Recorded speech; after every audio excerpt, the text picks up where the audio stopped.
Good morning বন্ধুরা, welcome back to my channel. আমি সঞ্চিতা।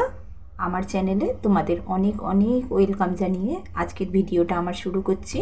আশা করছি তোমরা যেখান থেকে দেখছো সবাই ভালো আছো, সুস্থ আছো এবং সাবধানে আছো। আর আমরাও বেশ ভালো আছি। আর দেখতে পাচ্ছ সকালবেলা উঠেই গাছে একটুখানি জল দিয়ে দিচ্ছি। এখন সকাল 7:30। আর আমি ভাবলাম ঠিক আছে, এখন থেকেই তাহলে ভিডিওটা শুরু করা যাক। কারণ 7টার সময় জল এসেছিলো, আমি সব বাসি কাজ করে নিয়েছি, বাসন টাসন সব মাজা হয়ে গেছে আমার, আর ঘরও মোছা হয়ে গেছে। কিন্তু ঘর আমি পরিষ্কার করতে পারিনি, কারণ ওর বাবা উঠে সকালবেলাই বাজারে চলে গেছে। আর মেয়ে কিন্তু এখনও ঘুমাচ্ছে, কারণ ও অনেক রাত পর্যন্ত কালকে পড়াশোনা করেছে। তাই জন্য আমি ভাবলাম থাক, একটু পরেই নয় উঠবে। আর ততক্ষণ আমি তাহলে এদিকের কাজগুলো করে ফেলি, তারপরে ওর বাবা আসবে। সেই জন্য আমি সেই ফাঁকে আমি একটা একটা করে কাজ করে নিচ্ছি। বন্ধুরা, তোমরা সবাই আমার সঙ্গে থাকো এবং আমার ভিডিওটা শেষ পর্যন্ত দেখো। আজকে তোমাদের সঙ্গে আমি অনেক কিছু শেয়ার করব এবং তোমাদের কাছে সেই সলিউশন জানতে চাইবো যে তোমাদের কাছে কোনো রকম উত্তর আছে কি না, সেটা আমাকে অবশ্যই কমেন্ট করে জানাবে। আর শেষ পর্যন্ত থাকো আমার সঙ্গে, আমি তোমাদেরকে সমস্ত কিছু বলবো। আজ আমার অনেক ঘটনা, আমার জীবনের এমন একটা ঘটনা যে তোমাদের সঙ্গে না বললেই নয়। যেহেতু তোমরা আমার বন্ধু, আমার পরিবারের সদস্য, এবং আমি সব কিছু তোমাদের সঙ্গে শেয়ার করছি, তাই জন্য ভাবলাম এটাও তোমাদের সঙ্গে আমার শেয়ার করা উচিত। আর তোমরা যেহেতু বন্ধু, নিশ্চয়ই তোমরা আমাকে একটা ভালো বুদ্ধিই দেবে এবং কি করা উচিত আমার সঙ্গে থাকবে তোমরা। আমি সব কাজ করতে করতেই তোমাদের সঙ্গে শেয়ার করব। চলো। এখন যেহেতু ঠান্ডা পড়ে গেছে আর জানলা খুলে শোয়া যায় না, জানো তো, ভীষণ ঠান্ডা লাগে। তাই জন্য অন্ধকার ঘর, ওই জন্য তোমাদের আর ভিডিও করে আমি দেখাতে পারলাম না সেটা। আমরা যেহেতু মশারি টাঙাই না, এবার মশারি টাঙাবো। কারণ মশারিটা টাঙালে কি হয় বলো তো, হাওয়াটা অনেকটা গার্ড হয় আর ভালোভাবে শোয়াও যায়। যে কোথায় কি কামড়ে টামড়ে দেবে বা কিছু, এই শীতকাল আসছে তো এইগুলোর ভীষণ ভয় লাগে। রান্নাঘরে কিন্তু আমি প্রতিদিনই যেন প্রণাম করে ঢুকি, কারণ আমি বিশ্বাস করি যে রান্নাঘরে মা অন্নপূর্ণা এবং মা লক্ষ্মীর বাস। তাই জন্য আমি কিন্তু প্রতিদিনই প্রণাম করি। আর জানলা খুলেও আমি প্রথমে প্রণাম করি সূর্যদেবকে, কারণ আমি জানি যে অন্নটা আমি রান্না করব সেটা যাতে সহজপাচ্য হয়, সেই জন্য কিন্তু আমি সূর্যদেবকে প্রণাম করি। তো প্রথমেই আমি ঢুকেছি, আগে চা খাবো, তারপরে অন্য কাজ করব। কারণ ওর বাবা তো বাজারে চলে গেছে, ওর বাবা বলেছে আমি বাজার থেকে খেয়ে নেব, সেই জন্য ওর বাবার জন্য আর অপেক্ষা করব না। আমি একটুখানি চা করে খেয়ে নিই, তারপরে ওর বাবা বাজার থেকে এসে গেলে আমাকে তো আবার কোমর বেঁধে লেগে পড়তে হবে রান্নায়। সেই জন্য আমি চাটা খেয়ে নিলাম, ওর জন্য আর অপেক্ষা করলাম না। তোমরা আমার সঙ্গেই থাকো, আমি সংসারের সমস্ত কাজ করতে করতেই তোমাদের সঙ্গে শেয়ার করব, এবং তোমরা আমার কথাগুলো মনোযোগ দিয়ে ভালো করে কিন্তু শুনবে। আর তোমাদের কাছে উত্তর থাকলে অবশ্যই কিন্তু আমাকে জানাবে, খুব দরকার। আমি চা খেতে খেতে এরই মধ্যে ওর বাবা বাজার থেকে চলে এসেছে। আর কি নিয়ে এসেছে জানো, আমার পছন্দের জিনিস নিয়ে এসেছে, এক গাদা ফুলকপি। আমি কিন্তু ফুলকপি খেতে খুব ভালোবাসি জানো, ওর বাবা জানে, সেই জন্য বেশি করে ফুলকপি নিয়ে এসেছে। আমার ফুলকপি খেতে যে এত ভালো লাগে কি বলবো। আর এই দেখো কত মাছ নিয়ে এসেছে। ওর বাবাকে বললেই বলবে যে, আমি যেই জিজ্ঞাসা করবো যে এত মাছ কেন নিয়ে এসেছো, বলে খাও না, খেয়ে নাও না, বলে এবার গোটা মাছ নিয়ে আসে, জানো তো, পুরো গোটা মাছ। ওই দুবেলা করে খাওয়া হয়, কোনো সময় একবেলাও খাই এরম করে। আর দেখো আগের দিন সেই ফ্যাঁসা মাছ এনেছিল, সেইটা আমি বার করে রেখেছিলাম যে কিছু করব বলে, বলে যে তাহলে ফ্যাঁসা মাছটা ভেজে ফেলো।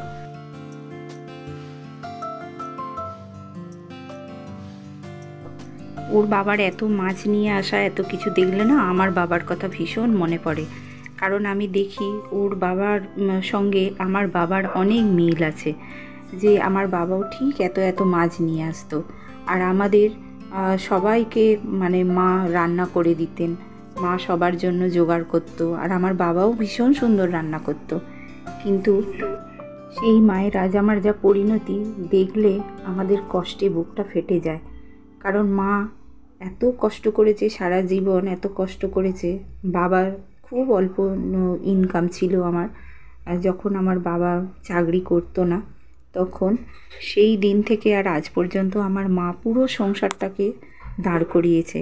কিন্তু সেই মায়ের আজকে আমার যা পরিণতি দেখলে আমাদের কষ্ট লাগে। সে দুটো ভাত খাবার জন্য থালা নিয়ে দাঁড়িয়ে থাকে, কখন দুটো ভাত দেবে। সেই জন্য তার আবার সেন্টিমেন্টও আছে যে কোনো মেয়েদের কাছে গিয়ে সে থাকবে না, থাকবেই বা কেন? কারণ তার স্বামী বাড়ি করে দিয়ে গেছে, তার স্বামীর সব কিছু, তার পূর্ণ অধিকার আছে ওই বাড়িতে থাকার। আমার বন্ধুদের কাছে আমার একটাই প্রশ্ন, আচ্ছা বাবা মা বৃদ্ধ হয়ে গেলে, অসহায় হয়ে গেলে তারা কি এত বোঝা হয়ে যায় যে তাদেরকে দুটো খেতে দেওয়ার জন্য এত কুণ্ঠাবোধ, এত নিচু মন যে তাদেরকে খেতে দিতে গেলে যেন তারা বেশি খেয়ে ফেলবে? তারা কতদিন আর বাঁচবে?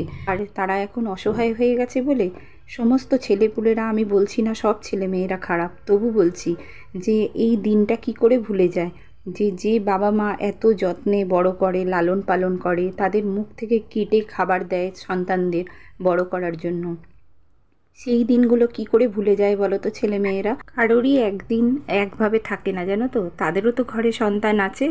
তাই এই দিনটা যে ফিরে আসবে সেটা কিন্তু তারা এখন বুঝতে পারছেন। আরও কষ্ট কখন লাগে জানো? যখন কিছু খেয়েছে কি না খেয়েছে কোনো দিন সেটা জিজ্ঞাসা যখন কেউ করে না। মা কিন্তু আমার হার্টের রুগী, জানো তো, খুব বেশি চেঁচামেচি, খুব বেশি চিৎকার, তারপরে হঠাৎ করে মাথার কাছে চিৎকার করে উঠলে আমার মায়ের ভীষণ শরীর খারাপ হয়, কিন্তু সেই জিনিসগুলোই বাড়িতে বেশি করে হয়।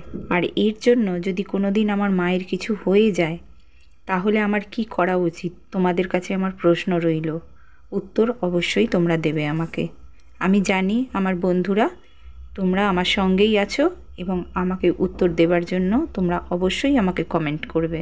তো এই দেখো, আমি কিন্তু এত কাজের মাঝখানেও আমার মনটা আজকে ভীষণ খারাপ, মায়ের জন্য ভীষণ মন খারাপ করছে। হয়ে গেছে, পুজো হয়ে গেছে, এবার ভাত খাবো, আবার দেখা হচ্ছে তোমাদের সঙ্গে সন্ধ্যাবেলা।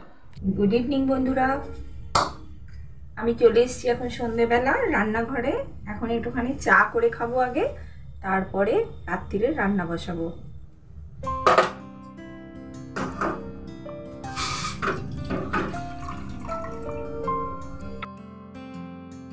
রাত্রিরে সব সবজি কেটে রাখা আছে, করবো একটুখানি চিকেন স্যুপ। দেখো, চিকেন স্যুপ করবো, চিকেন রাখা আছে। আর রুটি কটা করে নিই। এই যে সকালবেলা আটা মেখে রেখে দিয়েছিলাম, এই যে এই রুটি কটা এখন করে নেবো, নিয়ে আর এই স্যুপটা বসিয়ে দেবো এবারে। যে সকাল থেকে আটাটা মেখে ফ্রিজে রেখে দিয়েছিলাম, আর দুপুরবেলা আমি বার করে দিয়েছি আটাটা, এখন নর্মাল হয়ে গেছে একদম। এখন রুটিটা করে নেব, করে নিলে আমার মানে খাটুনিটা আমার একটুখানি কমলো, কারণ সকালবেলা যেহেতু আটাটা মেখে রেখে দিয়েছি সেই জন্য এবেলা আমার সময়টা একটুখানি বেঁচে গেল। চলো আগে চাটা খাই, তারপরে আবার আসছি তোমাদের কাছে। আমি আজকে চিকেন স্যুপটা কি করে করব সেটা কিন্তু তোমাদের দেখাবো, অবশ্যই তোমরা দেখো, তোমাদের ভালো লাগবে।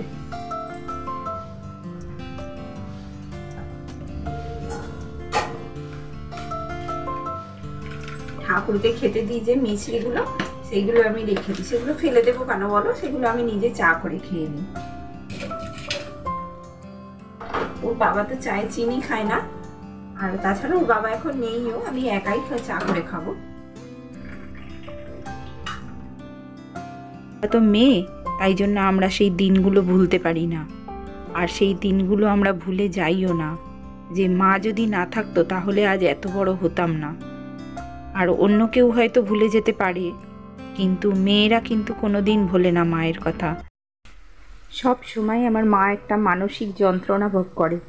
সকালবেলা উঠেই প্রথমেই শুরু হয়ে যায়, সকালবেলা একদম ভোরবেলা চোখটা ছাড়লেই শুরু হয়ে যায় তার গঞ্জনা শুরু, আর রাত্রিবেলা যতক্ষণ না সে শুতে যায় ততক্ষণ তার গঞ্জনা শেষ হয় না।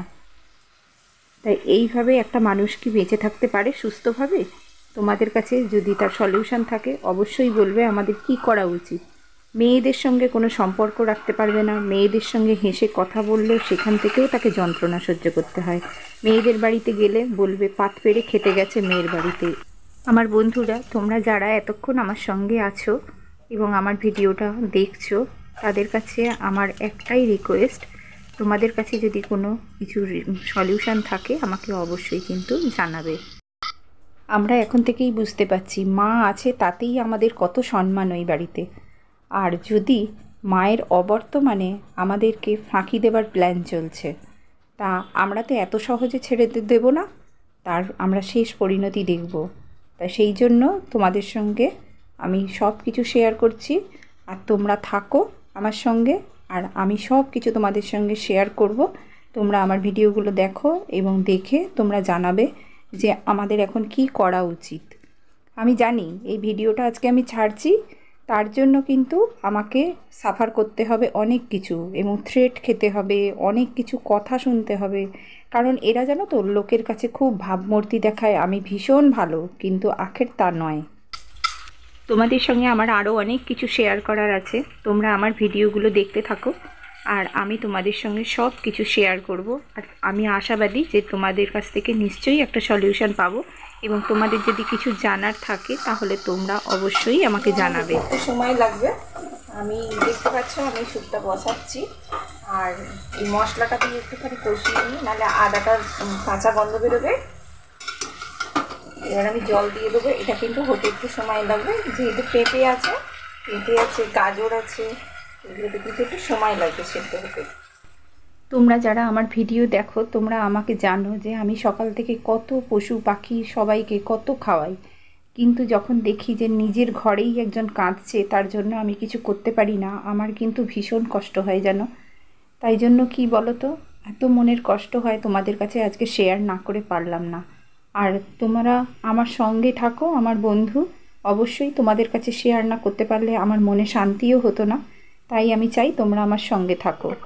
আমরা মেয়েরা জানো তো এক অদ্ভুত, কারণ আমরা খুব অসহায়।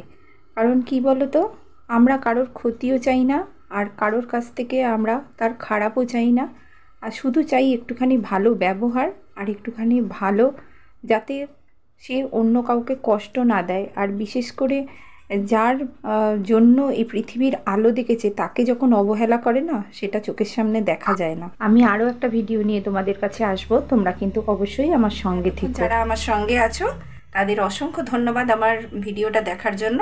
আর যদি তোমাদের ভালো লেগে থাকে তাহলে অবশ্যই একটা লাইক, কমেন্ট ও সাবস্ক্রাইব করে দিও। টাটা।